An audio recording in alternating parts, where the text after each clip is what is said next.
ஆண்டவராகிய தெய்வம் இயேசு துடியாய் துடித்து தன் ஜீவனை கொடுத்தாருங்க.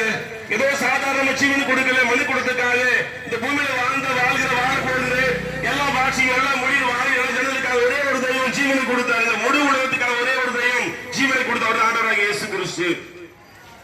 அந்த நல்ல தெய்வம் வரப்போகிறாருங்க. இயேசு வரப்போகிறார். ஏன் சத்தம் சொன்னா இயேசு வரப்போகிறார். எதற்கு இயேசு வரப்போகிறார்னா, யாரெல்லாம் இந்த பூமியில் ஆடும்போது ஆண்டவராகிய தெய்வத்தை ஏற்றுக் கொண்டிருக்கிறோமோ, என் சாபத்துக்காக என் பாவத்துக்கு என் அருவருப்புக்காக என் இயேசு மரித்து அடிக்கப்பட்டு நொறுக்கப்பட்டு ரத்தம் சிந்தி எனக்காக மரித்து 3ஆம் நாள் உயிரோடு எழுந்தாந்து யாரும் நம்புறோம் அவங்களை அழைத்து சொல்ல முடியும். ஆண்டவராகிய இயேசு வரப்போகிறாருங்க. ஆமா, அந்த பூமியை வாழவே பாருங்களேன். மனிதனுடைய சாபம் எவ்வளவு பணம் இருந்தாலும் எவ்வளவு கோடி கோடி செல்வந்தாலும் சாபம் யாராலும் மன்னிக்க முடியாது. சாபத்தை யாரும் போக முடியாதுங்க. இந்த பரிசுத்த வேதம் சொல்றது மனிதனுடைய சாபத்தை இயேசு சிலுவையில் ஏற்றுக்கொண்டாருங்க.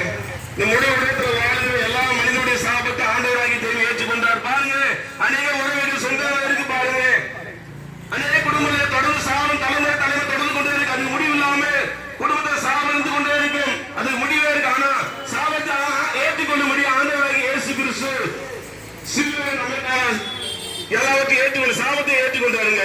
அப்படிதான் சொல்லப்பட்ட பரிசுத்த வேதம் மனித தேடி எல்லாம் சாபத்தை பாவத்தை அக்கிரமத்தை ஆண்டவராகிய இயேசு கிறிஸ்துவை ஏற்றுக்கொண்டாருங்க. அது எவ்வளவு பெரிய சாபம் இருந்தாலும் தலைமுறையாய் தொடர்ந்து சாபம் இருந்தாலும் ஆண்டவராகிய தெய்வத்தை ஏற்றுக்கொள்ளும் போது சாபம் மாறிடுங்க. வேறு எந்த பரிகாரம் செய்தாலும் வேறு என்ன செய்தாலும் சாபம் மாறாது. ஆமாங்க, இந்த பரிசுத்த தெய்வம் ஆண்டவராகிய தெய்வத்தை ஏற்றுக்கொள்ளும் போதுதான் மனிதன் செய்கிற சாபம் பாவம் மன்னித்து தன் பிள்ளையாய் வாரி எடுத்துக் கொள்ள இயேசு நல்லவரா இருக்கிறாருங்க. ஆமா, இந்த பூமியில வாழ்ந்து பாருங்க, என்னென்ன காரியம் செய்யறோம். நான் பரிசுத்தம் வாழணும், உண்மையா வாழணும், உத்தமதா வாழணும். ஆனா மனிதனை வாழ முடியாது. ரத்தம் மன்னிப்பாங்க. இந்த முழு உலகத்துக்காக ஒரே ஒரு தெய்வம் ஆண்டவராகிய தெய்வம் ரத்தம் செஞ்சிருக்கிறார். ஜீவனை கொடுத்திருக்கிறார் என் இயேசு. அந்த தெய்வம் வந்து ஜீவனோடு இருக்கிறார். ஆமாங்க, நீங்களாம் யாருன்னா அறியாம தெரியாமல் அறிந்து கொள்ளுங்க. இயேசு நல்ல தெய்வம். மனு குலத்துக்காக ஒரே ஒரு தெய்வம் உயிர் கொடுத்தாரு இயேசு.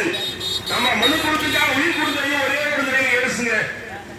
இந்த நம்ம இந்தியா தேசம் மாத்திரமில்ல, முழு உலகத்துக்காக முழு உலகத்துக்காக எல்லா பாஷைகளையும் எல்லா மொழியும் வாழையுள்ள ஜனங்களுக்காக ஒரே ஒரு தெய்வம் உயிர் கொடு. ஏன் உயிர் கொடுக்கின்றார்?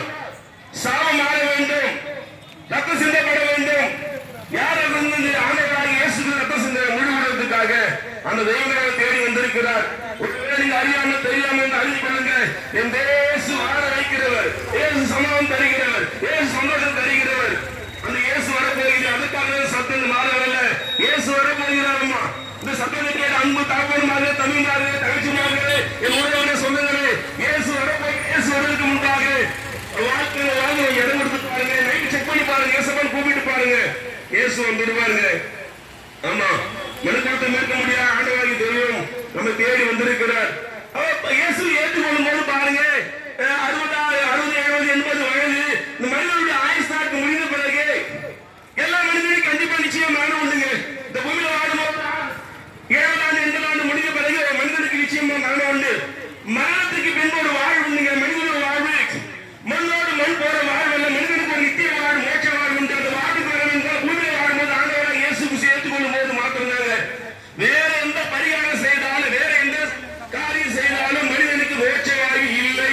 ஆண்டவராகி இயேசு கிறிஸ்து ஏற்றுக்கொண்டாதான் மோட்ச வாழ்வு.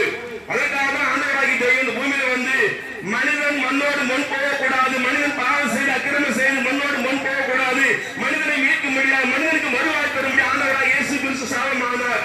சிறுவில் நமக்கு ரத்தம் சிந்தினார். கைகளில் காலை ஆணை அடிக்கப்பட்டார், விழான குத்தப்பட்டார், முன்கடை வச்சு எல்லா ரத்தத்தையும் சிந்தி நமக்காக மரித்து 3ஆம் நாள் உயிரோடு வந்துட்டாருங்க.